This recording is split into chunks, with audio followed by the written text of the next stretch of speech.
हामीले वडा नम्बर 2 मा रहेका कलेज तिम्रा स्कुल यो स्कुललाई हामीले वडा स्तरीय बजेट सिल्डिङ बजेटबाट लगभग 1 करोडको यो 3 वर्षको पुरा भएर 4 वर्षको भनौँ 3 वर्षको हाम्रो यो जुन बजेट पारित गर्दाखेरि यो शिक्षा क्षेत्रमा वडाको आफ्नो सिल्डिङबाट लमसम 1 करोड रुपियाँ चाहिँ हामीले दिएका छौँ सिमरा कलेजलाई सिमरा विद्यालयलाई र यसलाई पनि हरेक वर्ष चाहिँ हामीले अहिले प्रभावकारी बनाउँदै जाँदाखेरि त्यो सहजीकरण चाहिँ एउटा जनप्रतिनिधि पनि भएको र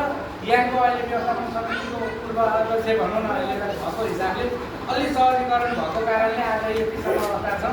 अरू हामीसँग सबै चिज छ, तपाईँ हामीले देखिरहेको छौँ। हामीसँग विद्यार्थी हुनुहुन्न, यो विद्यार्थी बढाउनको लागि हामीले के कदम चाल्दाखेरि हुन्छ हामीले आउने यो समितिहरूले पनि अहिले हामीले जो आउनु भएको छ उहाँ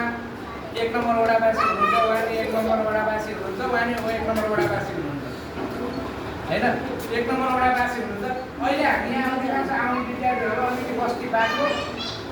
र त्यहाँका विद्यार्थी भाइ बहिनीहरूले बदलाए जाने अवस्थालाई चाहिँ अलिकति कन्ट्रोल गर्न सकिन्छ कि हैन। बस चढेर उहाँहरू चाहिँ 600 रुपियाँ चाहिँ तिरेर चाहिँ पठाइरहनु भएको छ। त्यो विद्यार्थीहरूलाई हामी यतै जान सक्छौँ कि भन्ने हाम्रो अवधारणा पनि भएको कारणले आज तपाईँहरूको जुन आएको छ त्यो 3 जना हुन्छ, हाम्रो कृष्ण भाइ अरू उहाँहरू हुनुहुन्छ। हामीले त तपाईँहरूसँग चाहिँ धेरै आशावादी गरेका छौँ र हाम्रो विद्यालयको विषयमा एकदमै युएसपी भएर लागिरहने हुनुहुन्छ। अहिले समितिमा आउनुभएको छ होइन, एकदमै राम्रो कुरो भएको छ